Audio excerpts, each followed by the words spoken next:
Regularmente los púlpitos de los reformados y de los luteranos, se supone, ¿verdad?, que sean púlpitos amplios, porque el púlpito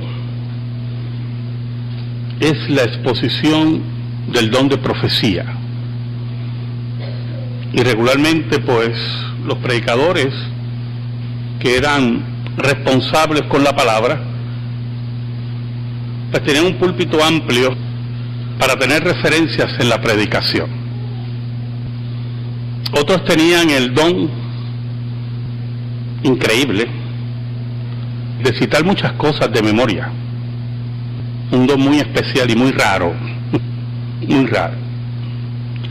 Pero el púlpito no es la palestra de ver cómo hacemos un mundo mejor.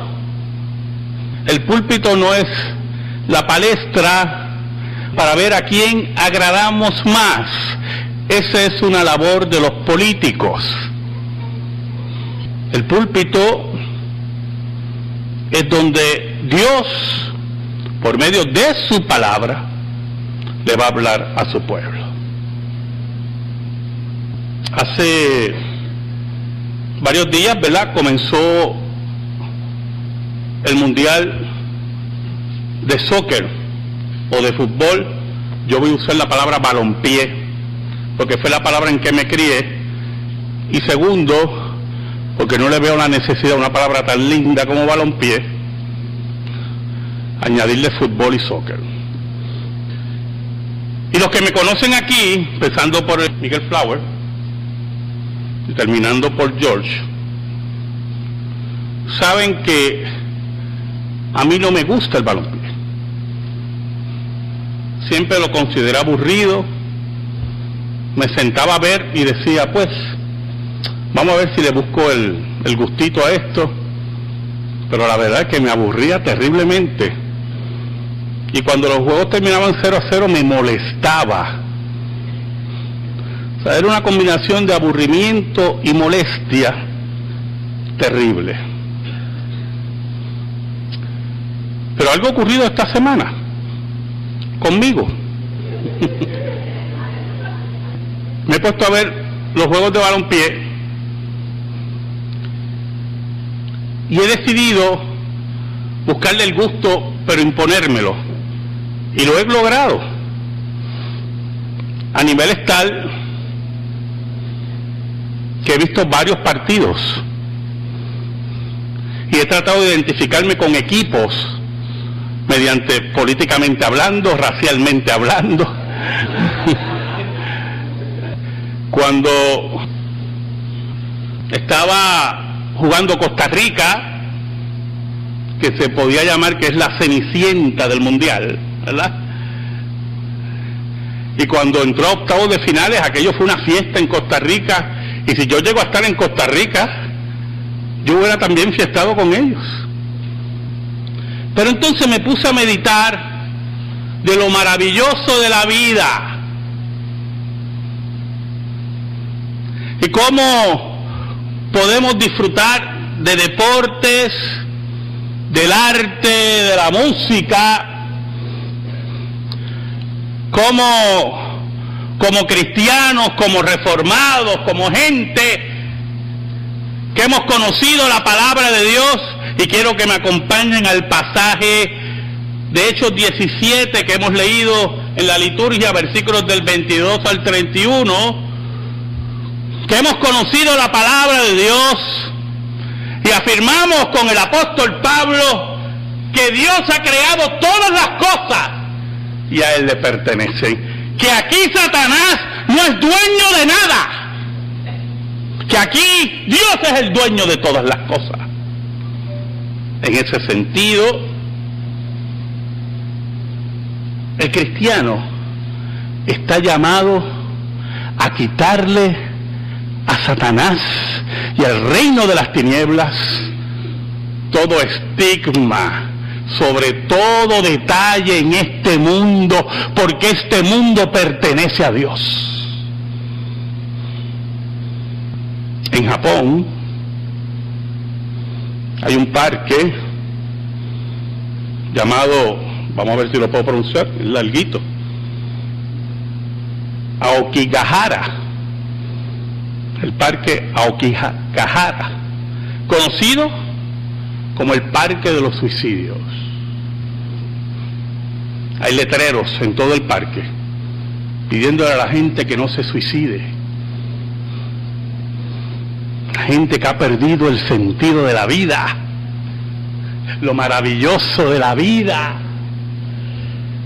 El samurái japonés que abría su vientre, sus entrañas, por el honor, por el famoso honor, atentaba contra su vida,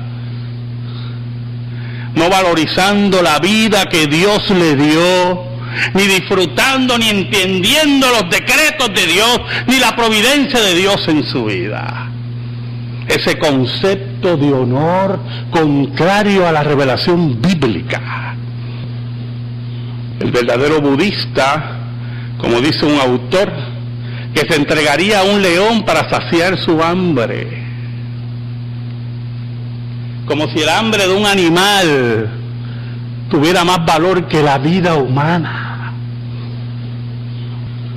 ¿Qué entendemos con lo maravilloso de la vida? Oramos. Dios verdadero, tú que vives en luz inaccesible, y ningún hombre te puede ver ni te verá jamás. Venimos ante ti en el nombre de Cristo. Te pedimos, Señor, en ese nombre que es sobre todo nombre, Dios bueno y Dios verdadero, que nos escondas bajo la sombra de la cruz y nos des palabra profética para tu pueblo. Ayúdanos en esta hora, Señor. Ayúdanos, Señor. Te lo pedimos en el nombre de Cristo, nuestro Salvador y Rey. Amén y amén. El apóstol Pablo, que tenía un concepto claro de la vida y de lo maravilloso de la vida, se encuentra en Atenas, y allí, con esa sabiduría divina, con ese don de sabiduría divina, el apóstol Pablo encuentra un hueco para hablar del Dios verdadero, del Dios que controla todas las cosas. El versículo 22 nos dice: entonces Pablo, puesto de pie en medio del areópago, dijo: varones atenienses, en todo observo que sois muy religiosos, y ese concepto de religiosidad que para muchos es felicidad, pero para otros es lloro, nunca estará correcto si no tenemos un sentido de la vida como Dios nos muestra. ¿Sabe?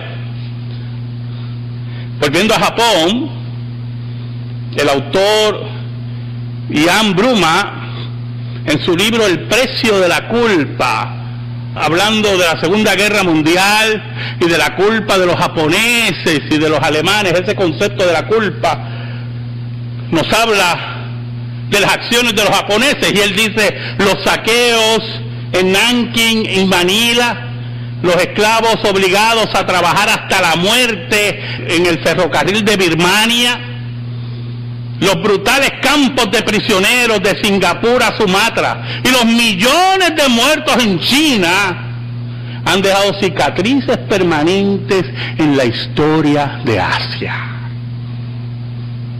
Porque Japón, en la Segunda Guerra Mundial y antes, no tenía un concepto de vida como lo muestra la Escritura.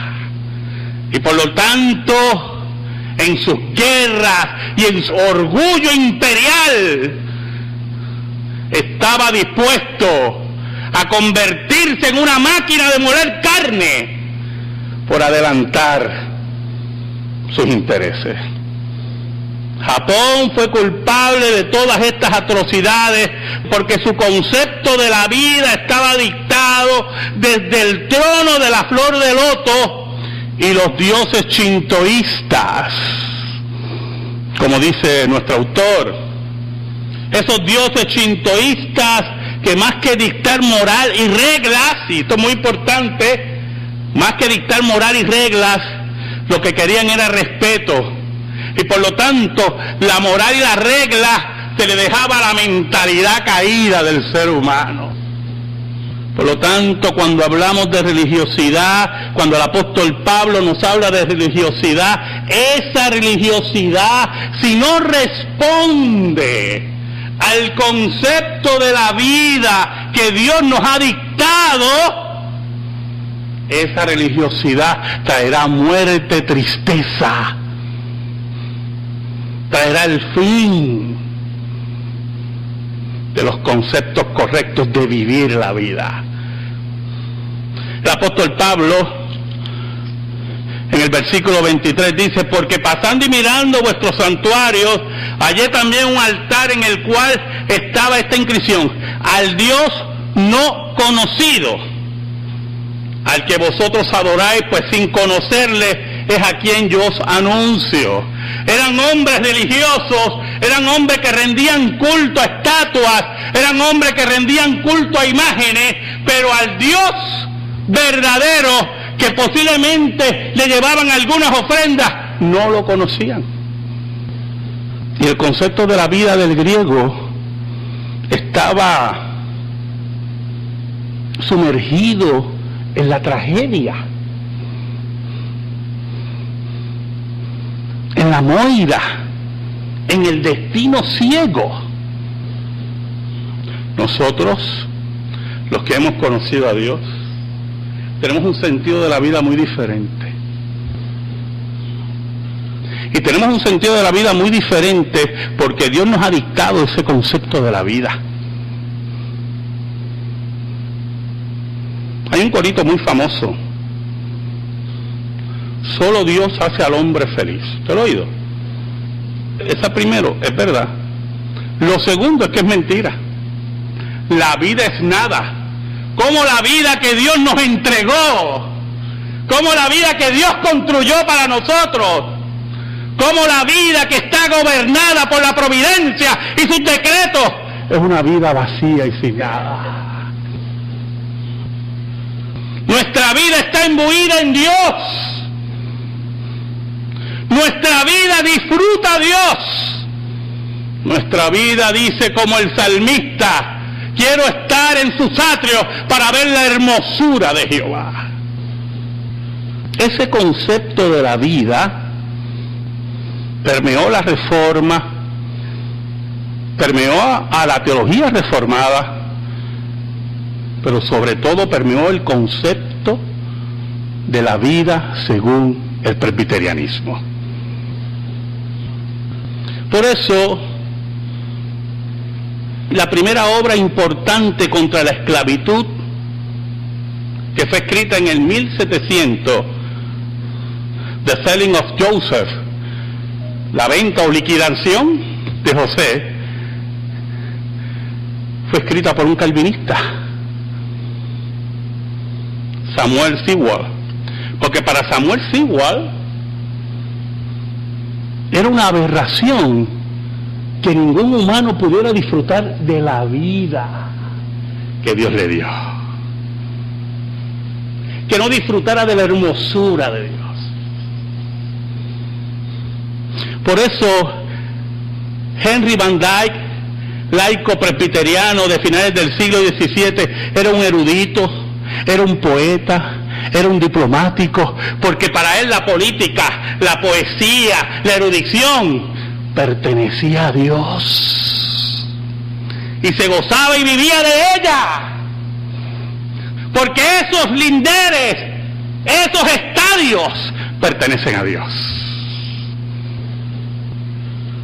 Por eso Pablo le decía a los atenienses: ese Dios que ustedes no conocen, ese es el que yo anuncio. En En el versículo 24 dice, el Dios que hizo el mundo y todas las cosas que en él hay, siendo Señor del cielo y de la tierra, no habita en templos hechos por manos humanas. Y hay una teología profunda en eso, hermano. Dios creó todas las cosas. Todas las cosas pertenecen a Dios. Aquí, desde la nana más simple a un bebé, aunque un concierto totalmente complicado, pertenece a Dios. Y aquí los impíos no vienen aquí a dictarnos nada, porque Dios es el que dicta aquí las pautas. Y la iglesia está llamada para disfrutar la creación de Dios. Oiga, hermano, nunca me olvidaré cuando nos enseñaban, ay, qué ignorancia, qué blasfemia, que el deporte era del diablo. El deporte es del diablo, la medicina es del diablo, todo era del diablo. El diablo derrotó a Dios, lo derrocó. Lo que faltaba es que dijeran que el trono de Dios lo brillan los demonios. Ese concepto de vida, ese concepto es contrario a la Escritura.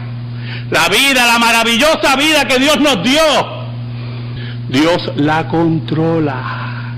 Por eso Pablo insiste en el versículo 24, Él hizo el mundo y todas las cosas que en él hay, siendo Señor del cielo y de la tierra. En el versículo 25 dice, ni es honrado por manos de hombres como si necesitase algo, pues es quien da a todos vida y aliento y todas las cosas. Mire qué interesante ese versículo. Porque los dioses atenienses necesitaban ofrendas, ¿verdad?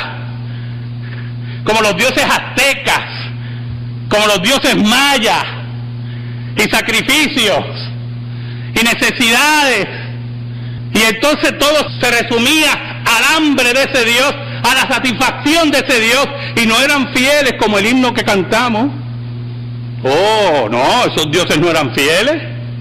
Esos dioses por la mañana pueden haberse levantado virados, como decimos en Puerto Rico, y se levantaban los mayas y miraban, adiós,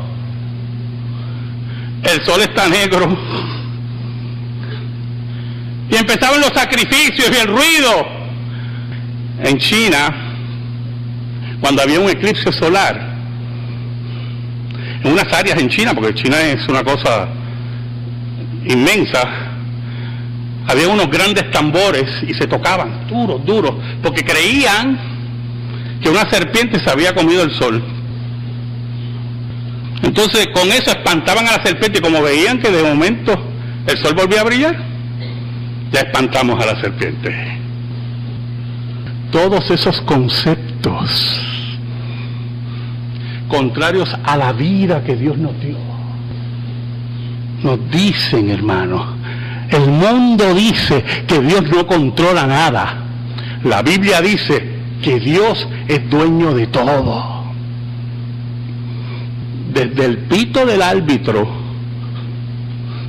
en un juego de balompié hasta los juegos de la NBA, desde el pincel de Picasso hasta las grandes naves guerreras, Dios es dueño de todo.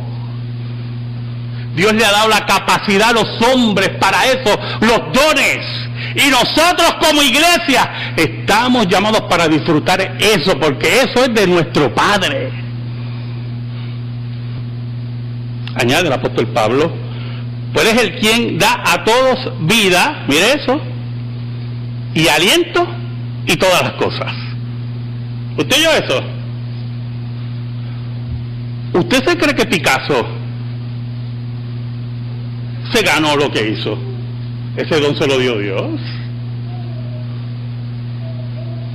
¿Usted se cree que los grandes jugadores en diferentes deportes, los dones fueron por causas naturales? No, esos dones se los dio Dios.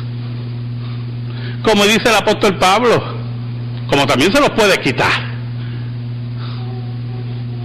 Los dones de oratoria, los dones de presidencia, Todo lo ha dado Dios, dice el apóstol Pablo. Esta vida la controla Dios. Esta maravillosa vida la controla Dios. El versículo 26, el apóstol Pablo nos dice: y de una sola sangre ha hecho todo el linaje de los hombres para que habiten sobre toda la faz de la tierra, y les ha prefijado el orden de los tiempos y los límites de su habitación. Y esto es muy interesante, hermanos, porque número uno, el apóstol Pablo dice que de Adán y Eva Dios hizo toda la humanidad. Eso es lo primero.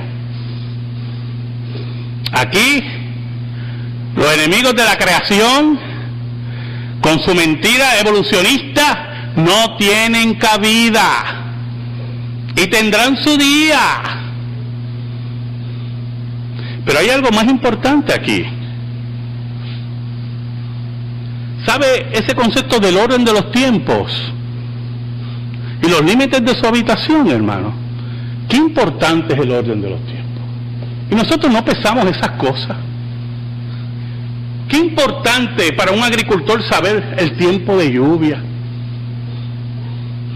el tiempo de sol.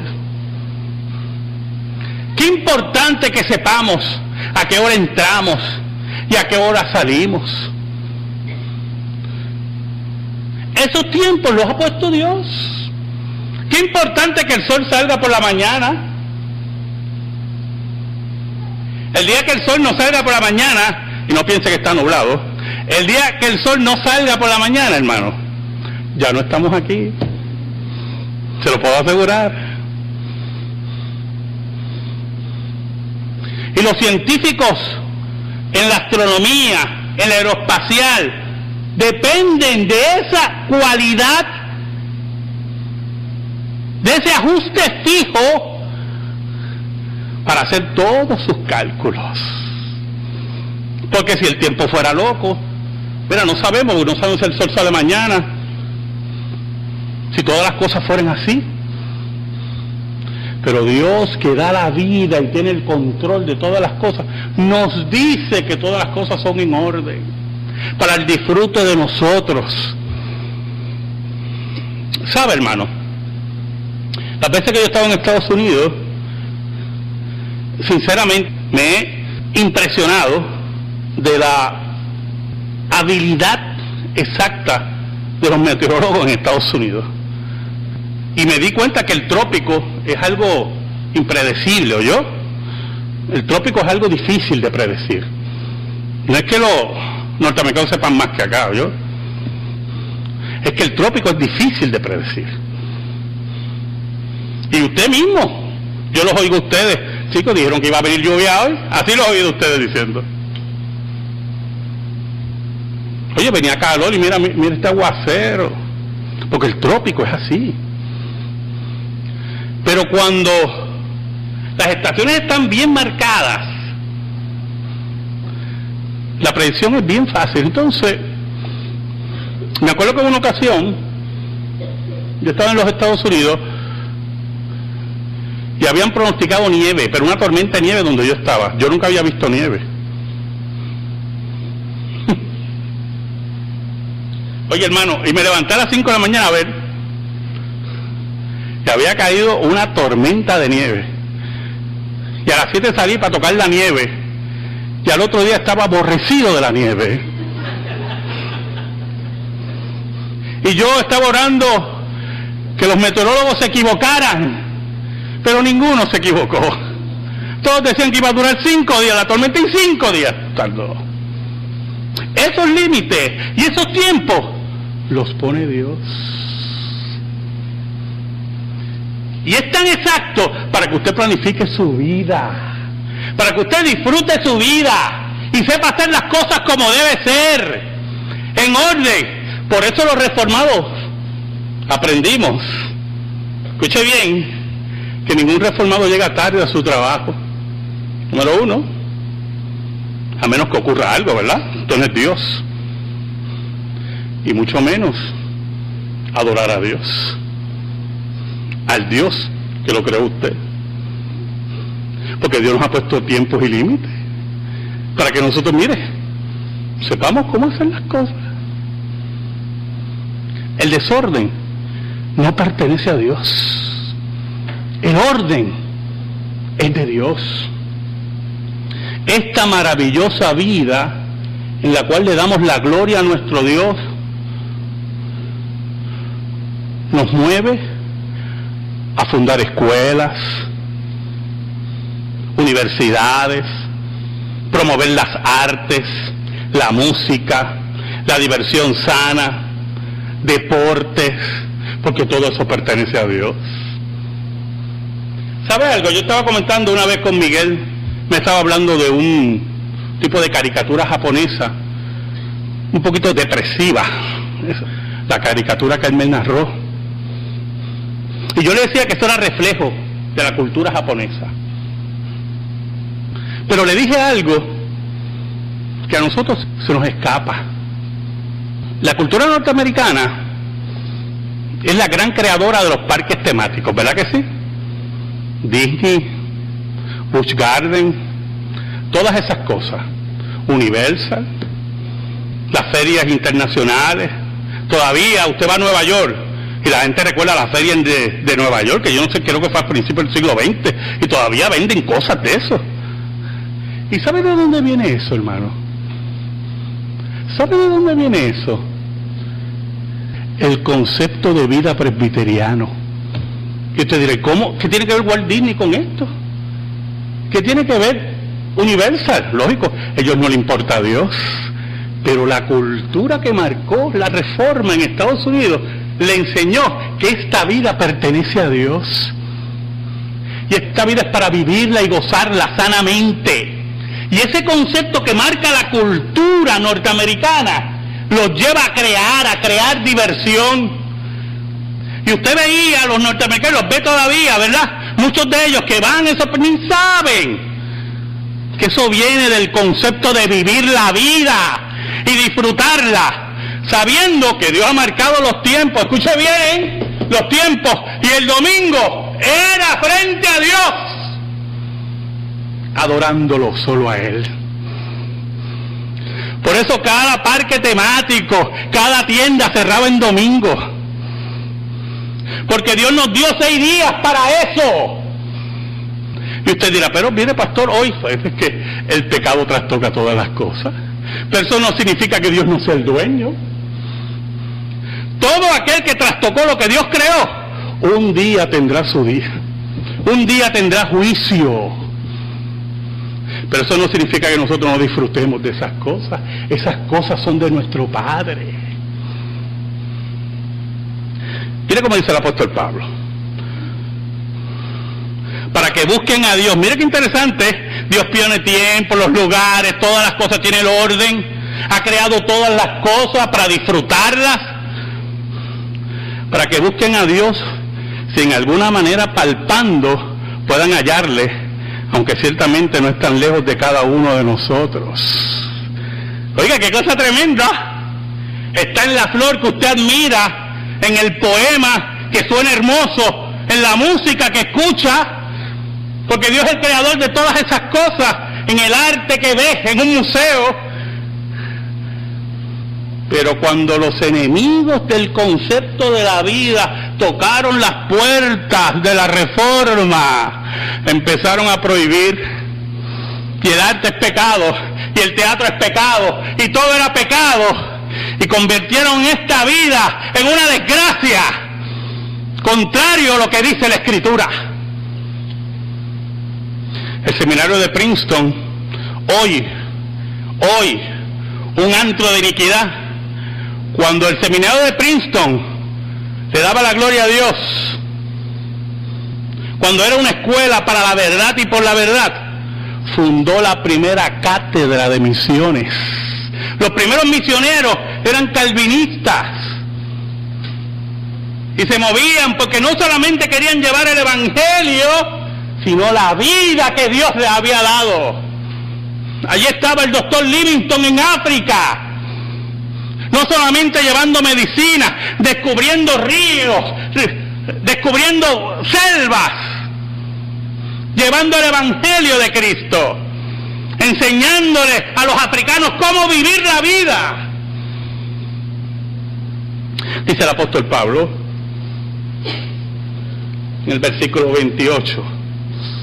Porque en Él vivimos y nos movemos y somos, como algunos de vuestros propios poetas también han dicho, porque linaje suyo somos. Oiga, eso está tremendo ese pasaje. Sinceramente, cuando yo iba a predicar de esto, yo voy a coger ese pasaje nada más. Porque ese pasaje lo resume todo, hermano. En Él nos movemos, en Él vivimos, todo esto pertenece a Dios. Aquí, el reino de las tinieblas solamente es dueño de los impíos.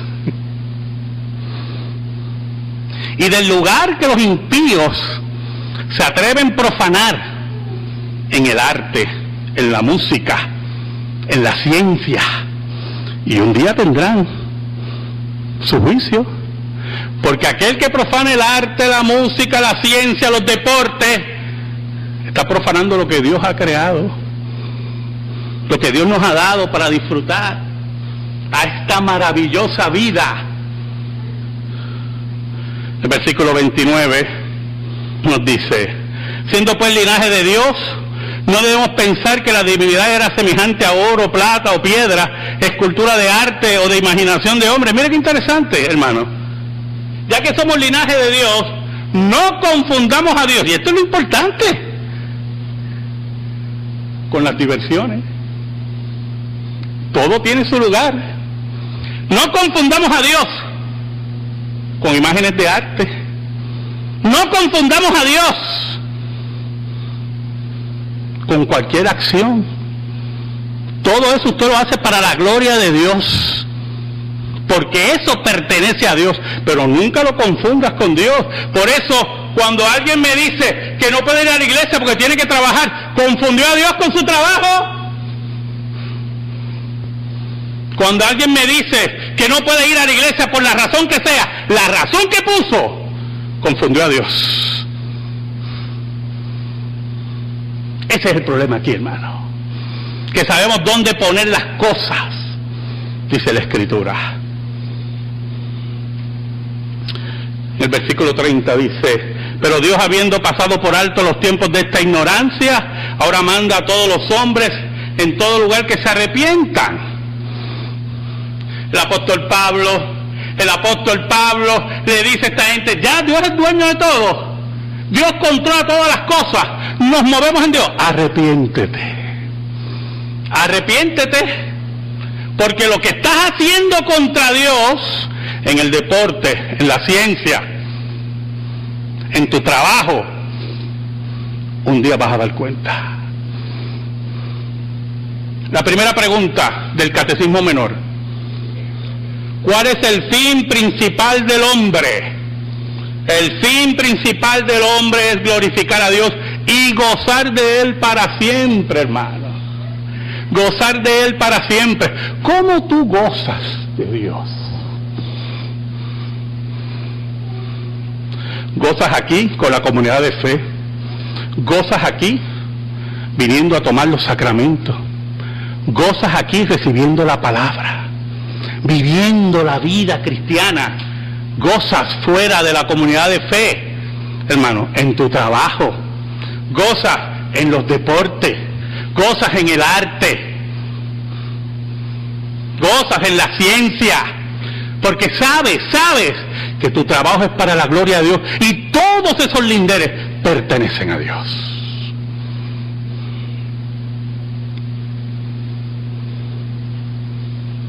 Pero alguno me dirá: pastor, usted no está en mi trabajo. Si usted supiera el demonio que yo tengo de jefe o de jefa. ¿Sabe, hermano? La providencia de Dios nos lleva por caminos misteriosos.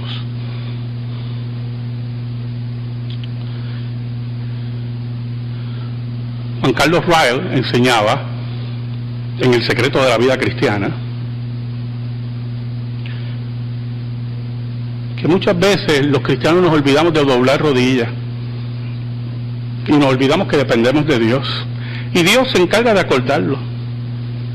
yo tengo que doblarle las rodillitas a este. Y por la providencia nos mandan pruebas para que doblemos las rodillas. Sí, posiblemente yo no conozco al jefe ni la jefa. Solamente piensa, Señor, ¿qué tú quieres de esto? ¿A dónde me guías, Señor? Cuando José era vendido por sus hermanos como esclavo, hermano, como esclavo, como un infeliz esclavo, ¿qué pensaba José? ¿Qué pasa aquí? No pasaba ni por la mente de José que iba a ser gobernador de Egipto y que los planes de Dios eran misteriosos para llegar a ser gobernador de Egipto. La gran providencia de Dios. Yo tuve jefes malvados, claro que los tuve, y mi recuerdo no es muy grato,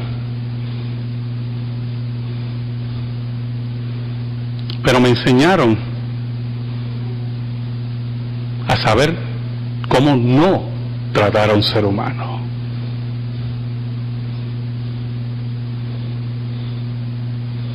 ¿Sabe, hermano?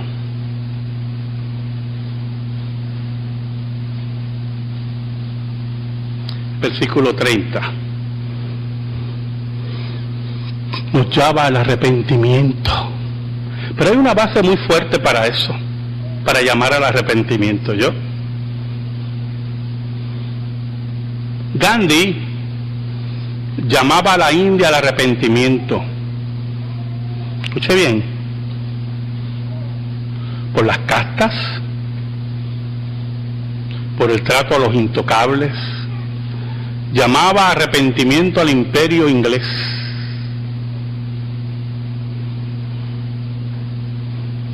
Pero el acercamiento de Gandhi respondía a un concepto de moralidad que él no tenía muy definido, pero sí los súbditos de la reina lo tenían definido.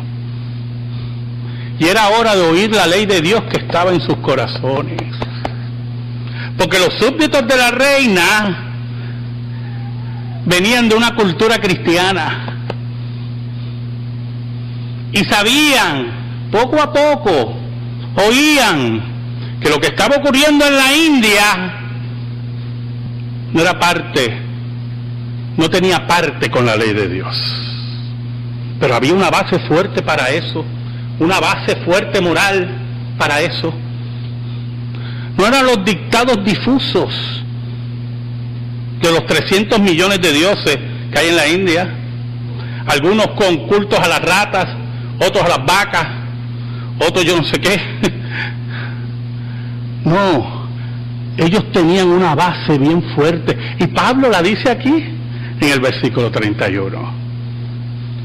Por cuanto ha establecido un día en el cual juzgará al mundo con justicia, por aquel varón a quien designó, dando fe a todos con haberle levantado de los muertos.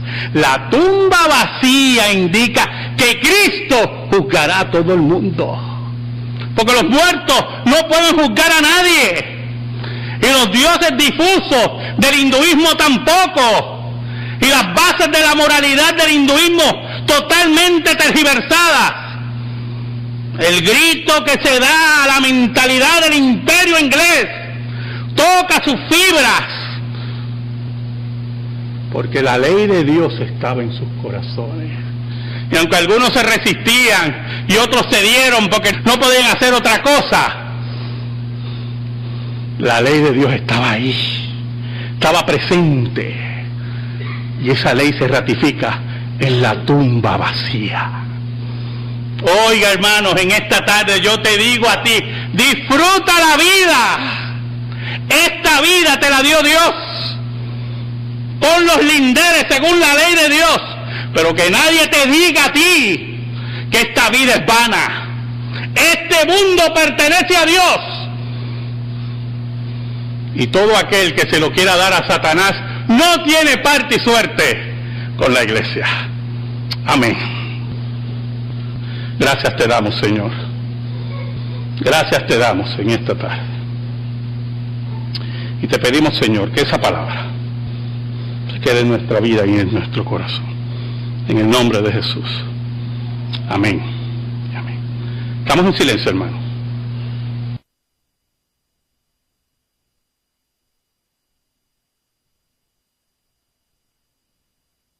Muy especial y muy raro. Muy raro. Pero el púlpito no es la palestra de ver cómo hacemos un mundo mejor. El púlpito no es la palestra para ver a quién agradamos más. Esa es una labor de los políticos. El púlpito es donde Dios, por medio de su palabra, le va a hablar a su pueblo. Hace varios días, ¿verdad?, comenzó el mundial de soccer o de fútbol. Yo voy a usar la palabra balompié, porque fue la palabra en que me crié. Y segundo, porque no le veo la necesidad a una palabra tan linda como balompié, añadirle fútbol y soccer. Y los que me conocen aquí, empezando por Miguel Flower y terminando por George, saben que a mí no me gusta el balompié. Siempre lo consideré aburrido. Me sentaba a ver y decía, pues, vamos a ver si le busco el gustito a esto. Pero la verdad es que me aburría terriblemente. Y cuando los juegos terminaban 0-0 me molestaba. Estaba jugando Costa Rica, que se podía llamar que es la cenicienta del mundial, ¿verdad? Y cuando entró a octavos de finales, aquello fue una fiesta en Costa Rica. Y si yo llego a estar en Costa Rica, yo hubiera también fiestado con ellos. Pero entonces me puse a meditar de lo maravilloso de la vida y cómo podemos disfrutar de deportes, del arte, de la música, como cristianos, como reformados, como gente que hemos conocido la palabra de Dios. Regularmente los púlpitos de los reformados y de los luteranos, se supone, ¿verdad?, que sean púlpitos amplios, porque el púlpito es la exposición del don de profecía. Y regularmente, pues, los predicadores que eran responsables con la palabra, pues tenían un púlpito amplio para tener referencias en la predicación. Otros tenían el don increíble de citar muchas cosas de memoria. O sea, era una combinación de aburrimiento y molestia terrible. Pero algo ha ocurrido esta semana conmigo. Me he puesto a ver los juegos de balompié y he decidido buscarle el gusto, pero imponérmelo. Y lo he logrado. A nivel tal que he visto varios partidos y he tratado de identificarme con equipos mediante políticamente hablando, racialmente hablando. Cuando